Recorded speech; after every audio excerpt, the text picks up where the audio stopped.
Le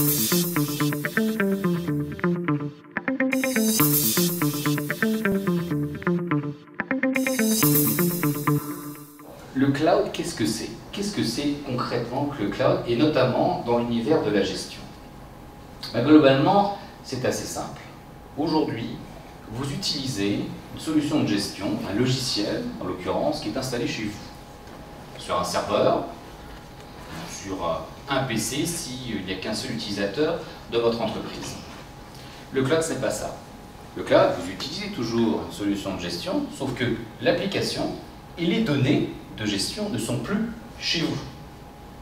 Elles sont sur une plateforme à l'extérieur. Alors on appelle ça, cette plateforme-là, on l'appelle le cloud parce que globalement, c'est une plateforme dans laquelle on mutualise des ressources techniques, donc des serveurs, pour être très clair, des serveurs physiques. Vous allez utiliser Internet, comme vous l'utilisez à titre personnel très certainement, pour accéder aux fonctionnalités, pour accéder à l'application. Et vous voyez, dans ce schéma-là, je vous ai mis ici l'entreprise, c'est vous, en l'occurrence. Vous avez toujours des PC, vous n'avez plus de serveur, vous avez toujours des PC pour vous connecter, des PC, des tablettes ou des portables, tout simplement.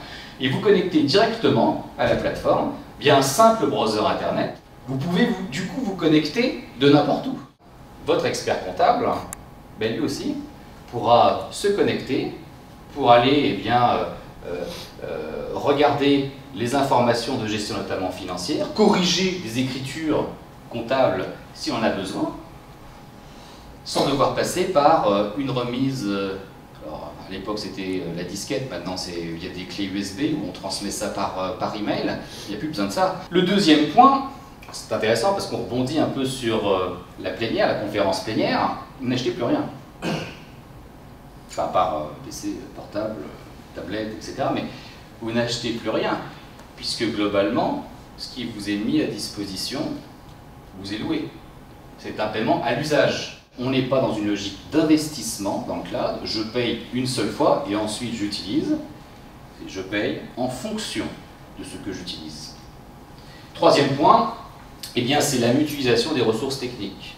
Ça veut dire quoi? Ça veut dire que c'est plus vous qui vous occupez des ressources techniques, c'est plus vous qui vous occupez globalement en interne de savoir si votre serveur est toujours opérationnel ou s'il a planté, pourquoi est-ce qu'il a planté. Faire appel à un tiers pour le remettre en service si vous n'avez pas de ressources techniques chez vous.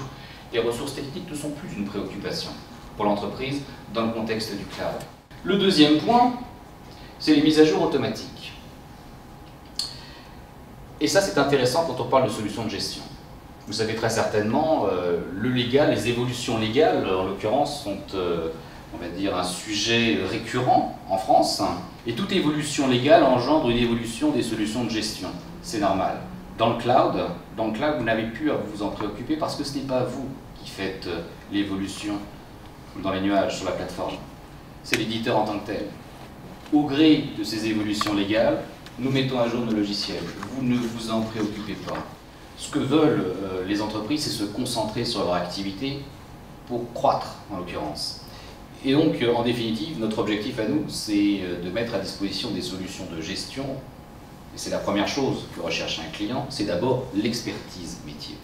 Premier point. Deuxième point, c'est la sécurité. Sécurité, bien évidemment, des données, puisque globalement, quand on est dans le cloud, les données sont plus chez nous. Et c'est vrai que c'est un peu comme il y a, je dirais 100 ans, il y a plus d'un siècle, lorsque en fait l'argent était sous les matelas, on avait toujours l'impression qu'il était plus en sécurité chez nous que dans la banque.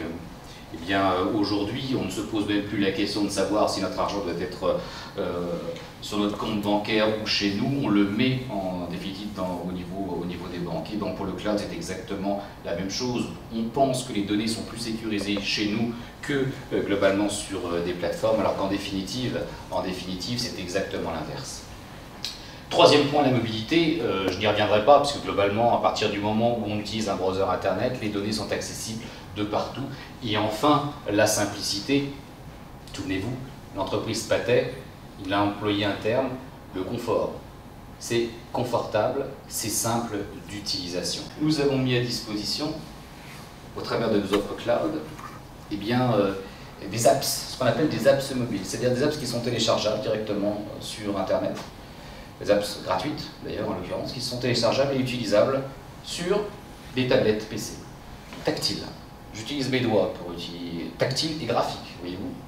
Je peux consulter, bon là je vous ai mis comme exemple Sage Customer View, je peux consulter mes indicateurs. Si je suis chef d'entreprise, eh bien j'ai mes indicateurs de chiffre d'affaires. En tant que commercial, si je suis commercial, j'ai également mes clients. Et pour chaque client, eh bien consulter les factures, les bons de livraison, les bons de commande, avec mes doigts, juste avec mes doigts. Nous avons 3 offres en fait qui sont aujourd'hui disponibles dans le cloud.